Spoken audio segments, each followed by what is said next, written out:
Peace, y'all. It's your man, Dave. You may have heard me alongside my brother Quest on the Marriage Ain't for Suckers program. We're still going strong, and now it's time to take it up a notch. This is the Grown and Married program with my co-host, my rib, the queen of my castle, the queen of my life, Simone Harris.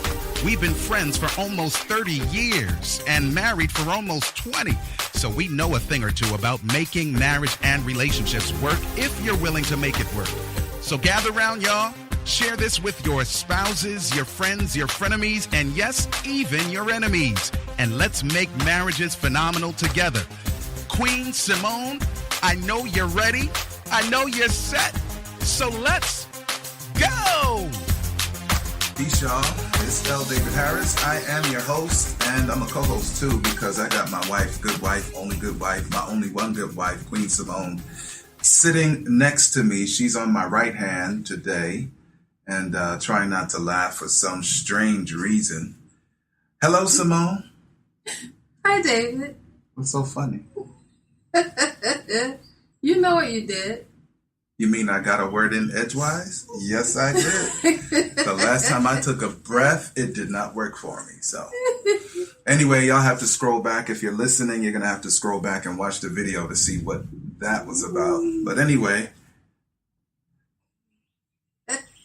this is the Grown and Married program. And just before we begin, I'd like to welcome you to the grownandmarried.com website.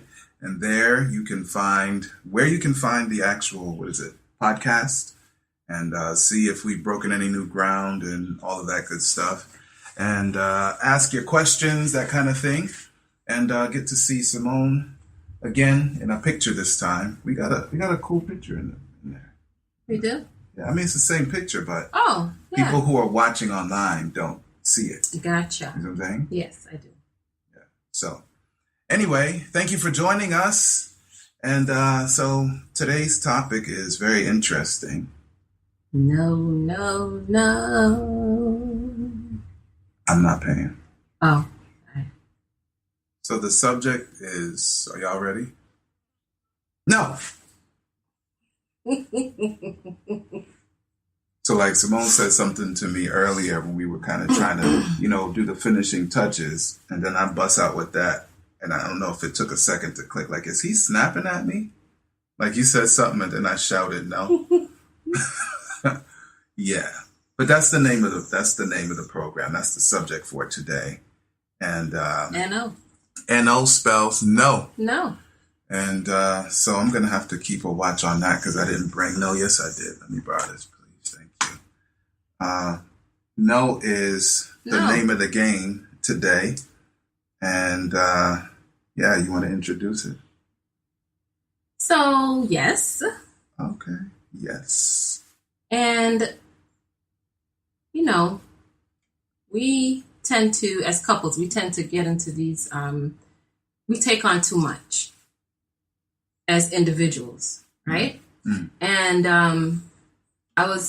we did a little thing the other day, and one of the couples... What's that thing? Okay, so we were invited as guest presenters to a couple's morning sunrise at the beach. It's a rough life. And it was a great opportunity for us to go and share with other couples. There were couples, young couples, as far as young as in age, as well as young as in years, and those who were more seasoned. And we presented the word friendship, the acronym friendship, and then broke it down, what each letter meant. Acrostic, excuse me. I'm learning. At any rate, at the end, people started opening up more about things with their marriage and just life in general when it comes to their marriage and their relationship. And one of the things that stood out to me was one of the men from the couple. He said that he has to learn how to say no sometimes, because he find that, especially for him, it was more so at church. He did a lot, and he wasn't able to sit with his wife in church. And he's like, he started realizing a lot of men don't sit with their wife in church. And in my mind, I was like, oh, is it a cultural thing or what? You know, I'm not saying that it's not a cultural thing, but for him, he's been in the culture. He's been here. And it's he didn't go away. Right, he didn't go away. And, you know, it's more like, he said, I realized that I don't sit with my wife in church. Even on Sabbaths where he doesn't have something to do, he found himself not sitting next to her. And then he started making it deliberate to sit beside her in church, because there are times, you know, you come to church and you don't even know who's married. You know, I actually remember when he started doing that all those years ago. I remember it. Yeah. Yeah. And even at church as a couple, it's important to have that time in church. You're fellowshipping together, and it feels good to have that support. You know, your spouse is beside you, you know. And some may say, although some have said, that here we go. Yeah. Well, why I gotta sit beside her? She knows we're married. And it's like, yeah, but you're leaving your wife uncovered. You're leaving your husband uncovered. Why not sit with her? It makes me okay. Anyways. So, you know, that was one of the things. And we can apply this to everything else. You know, if we have work, other activities, just learn to say no, because it really impacts the marriage and the family. If, you know, you continue to load yourself up with all kinds of outside obligations then, right? And one last thing for me, I gave the example to them that David is an elder in our church, an active elder at that. Before he wasn't doing, you know, he was not nominated to serve as an elder at the church, but he's now doing that. And we have Josiah, and time came for nomination, and he was asked to serve as an elder. And then they came to me and asked me to serve on 3 positions at the church. One, to me, I think all 3 of them are major. Where would that leave us if every minute we're on board meetings, or I have to plan all kinds of activities? And where would that leave Josiah? And then where would that leave the family on a whole? So to me, I separate all 3. And then what happens to me as an individual? I get burnt out. Yeah. Right? So that's where, yeah. And I said no to all 3, because to me, my husband is important.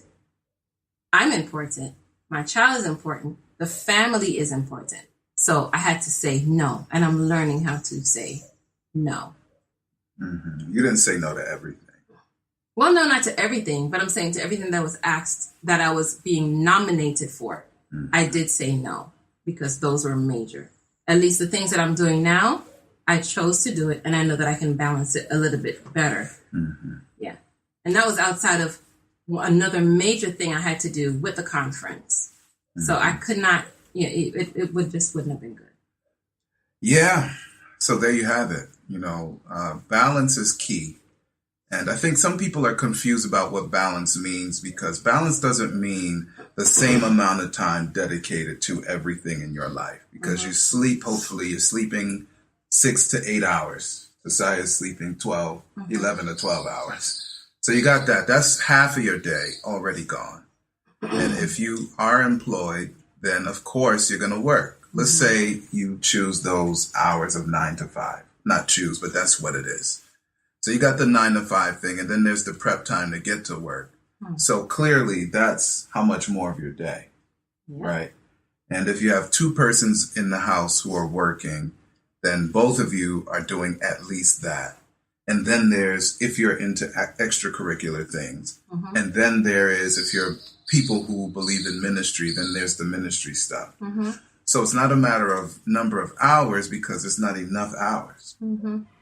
Like you literally don't have enough hours to balance hours, right? So like in our house, so we sleep, we get up. I got to get up at 3 o'clock because I need to get up before the family does. because I absolutely need to have worship. I absolutely need to study. That's separate from worship, right? Study the Bible. I absolutely, because it has to do with my gifts and calling, right? Mm-hmm. So by the time, I see other Harrises by 5:45, the latest, it's like I've already gone through almost 3 hours, right? But that's what it takes for me. So from 5:40, well, I won't say 5:45, but from breakfast time, which is 6 o'clock. So from 6 o'clock to 9:30, I'm with a combination of Simone or Josiah. So we take Josiah. So we have worship 6:30. So breakfast at 6, worship 6:30. Josiah goes to school at 7, and we're both on task with Josiah going to school. And then whatever time we reach school, we leave and it takes 2.5 minutes to get to exercise. And Simone and I are together. So from 6 a.m. to 9:30, we're together. And then from 12:30 to 2, we're together on weekdays. And then when I get off of work, 5 something until bedtime, except I get a little bit sleepy before bedtime. Or no, bedtime for Josiah, let's call it that, which is 7 something. We're together unless I have to go out, which happens sometimes in spurts for that ministry stuff. And so even with that, Simone is talking about more time. This is just in the week. We haven't gotten to anything else. And it's like, so it's not a matter of time on the clock, because clearly it's more than 5 hours of the day. I'm looking in her face. I like her face. That was kind of nice. Right? So it's just a matter of how do you manage the time you do have? And when somebody wants to, I'm going to call it impose upon you more things, and when you let them know that would put us out of balance, because I say that kind of stuff. Yes. They're like, oh, no, you can do it. And it's like, you don't know what else I have. I'm sorry. Did you just hear what I don't have to tell you that I get up at 3. Right. And have to do all. And then you want to add more. No. Sorry. I don't say that because that would be rude. Oh, but you see what I'm saying? And you can think of yourself. Really, I'm telling you all of that because you have a lifestyle too. And your lifestyle may include you don't see your spouse, your family much in the morning, period.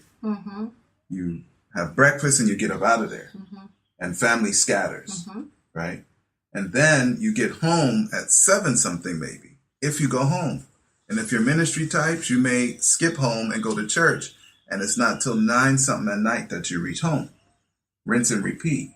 Yeah, that's rough.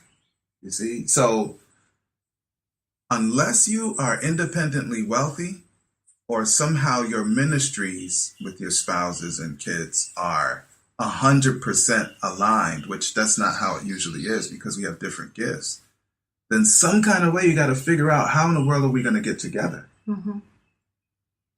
Because otherwise, marriage is going to die. It's just a matter of how and when. Yeah. But I mean, I know it's not easy for people to just get up and say no, because especially if it's something that you enjoy or you don't mind doing then, and in your heart of hearts, you're just like, it makes it hard for you to say no. But I always have to think about my time at home, Josiah and David, and then us together. And if I don't do it, then I realize, oh no, I made a mistake. And then I feel bad for taking on the thing that I actually like to do. You know what I mean? So, but it's okay because in the end, once you now see what's happening, then you just go like, oh my goodness, I'm glad I actually said no. Mm. You know, because you could have gotten in way over your head, not realizing. And then when it comes to especially, and I know we have to, I focus on this because this is our life, you know, with church, you know, with the different ministries and groups, and you start plugging yourself into, you know, different ones, they start to become demanding on you. Mm-hmm. And then after a while, you know, you get so tired at the end of Sabbath, and we've experienced that before. And oh yeah, you know, as a matter of fact, couple of different of our churches, it was overwhelming. Yeah, and a lot of people experience whether they're married or single. As a matter of fact, I was on a call with a stranger this morning who needed prayers, and one of the things that she talked to me about was she just feels pulled on, and she feels empty now because everything is just pulling at her. And then she's in transition. She moved from one area of the States down to another area. And she feels like, you know, outside of what God has called her to do and her gifts, there are these life things that just keep pulling on her. And now she feels alone in that bubble. Yeah. So I was helping, I call her my big sister. I'll just leave it at that. It's not my actual sister, Lisa, who was struggling to find time for Christ, right? And having some other difficulties on top of that, right? So I'm thinking most people burn time in the vehicle, right? Because you're in the car, it takes an hour, 2 hours to go to work or whatever. And most of us are either listening to the news or music. I'm not saying either of those are bad, but her home time is completely out of the question in terms of finding time for the Lord in the morning. Yeah. Because I won't tell you all her details, but because of what's happening at the house in the morning, right before work.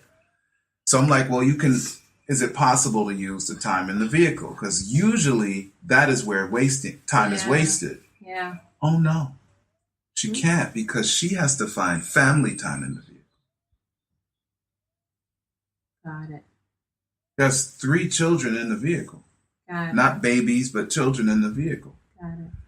And so finding sort of alone time between her and God in a vehicle is not a way to maximize, because in her case, it's not that she's putting family over God. Yeah. I'm just saying that is not wasted time in her vehicle. So she has to build a bridge with the family that's in the vehicle with her for a lot of that time on the way to work. And the same thing in reverse coming back home. Yeah. So that's one of the ways. I mean, you can complain, you can say it's not quality, you can say what you want to say, but they're not in the car with headphones in, right? Yeah. They're having to actually engage one another in that same vehicle because the time is crazy. You got children of a certain age, they're going to be in school. Yeah. So it's not like you're going to have a time during the day. And if you're working and they're at school, well, that's out for how many hours? 8 hours at least that you're not going to see each other. And then circle back, it's evening coming on to night. So they've had to maximize time in travel because the travel time is so long. I have the luxury. It's not really a luxury. I had to work for it and I got a beating for it. But I'm about to say I have the luxury of being at home working or working from home. It's been, I don't know if you've ever counted the number of years it's been. Yeah. But it's been at least 10 years. It's been at least 10 years. Yeah. And it's difficult, but it does have its benefits. And not being in traffic is one of them. So when I finally say I bid Simone adieu and move on to work, it's like I don't have to say it 3 hours before work. I say it literally 1 minute before work. But that's the way, and the beating that I'm talking about that I got was really to kind of get time in. And I shut work off. Last night I had a thing right before I was done work, but I don't work after 5 whatever. Once I come out that box, I'm done with work. Right? But sometimes people work beyond work time. On the weekend, I don't work. Right. I mean, not when I'm with you. Like, because part of my work is ministry. During that 3 o'clock to 6 o'clock window, I may do stuff related to that ministry, but I'm not seeing you by that time anyway. Right. But all of that kind of stuff is important when it comes to family building, ministry building, community building, and relationship building in general. And if we are out of balance, then we can't be of much value to ourselves or to anybody else. Yeah. And don't feel guilty. No. Do not feel guilty saying, I can't do that. Yeah. Don't even feel guilty. Yeah. Because really and truly, there are a lot of sour-faced people doing all kind of volunteer stuff. A lot of miserable people. If you're miserable doing whatever it is that you're doing, then stop. That is so true. Really and truly, like, you're not doing nobody a favor. I'm about to get all excited right before we need to stop. But we're not doing me a favor. Like, you're not doing nobody a favor. Well, that's because they said, well, if I don't do it, then who's going to do the work? They're going to find somebody, because God forbid if you drop down, I bet you they find somebody to put in a position. Yeah, if you're not doing whatever it is that you're doing outside of your home, I'm not talking about work. That's a different discussion where you're earning money to do whatever it is you do with your life, right? I'm not talking about that. But any kind of other volunteerism, whatever it is. But if they're miserable with their work too, they quit it and go find something to do. No, but you can't just quit, though. You can't just quit work. Oh, you're right. Who can do that? Who has the luxury of just, I'm done. Well, I mean, no, you're right. You're right. I see what you're saying. Yeah. But I'm saying if you're miserable in your work and there's something else that you can do. Right, make an adjustment. Then do it. Right. But, so, I agree with that part. But it's not so easy to be able to, you see the beating we got. You're right. So in terms of your volunteerism, I'm saying if you're not doing it with your might, and if you're not doing it with a cheerful heart, stop, because you're not helping anyone. I'm just going to say it. And you can say I'm being judgmental if you want. If I had time, I would help you with that.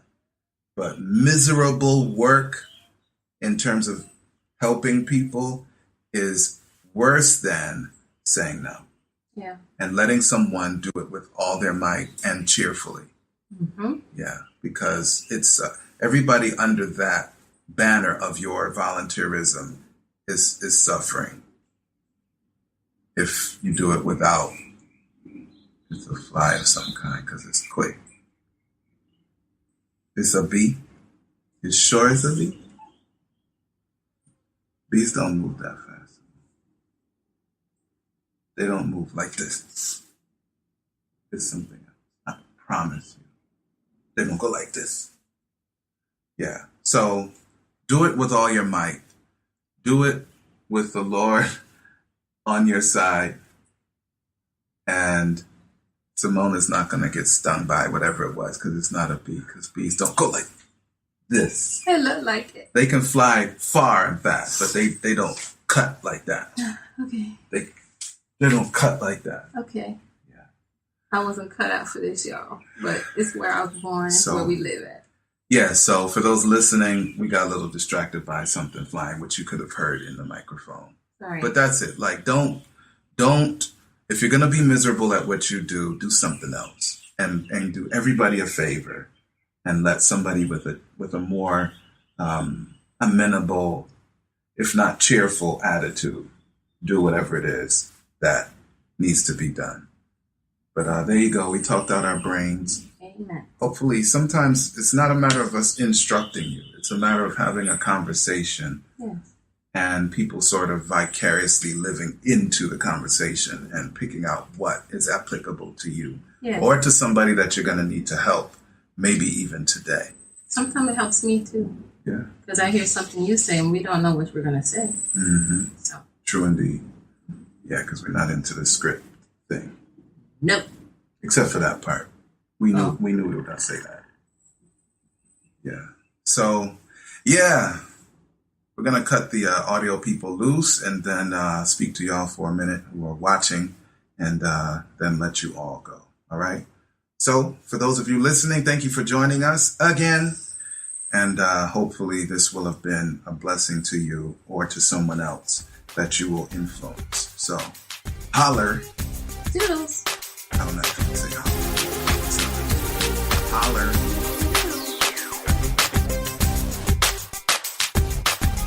There you have it, y'all. I hope you've enjoyed your time with us.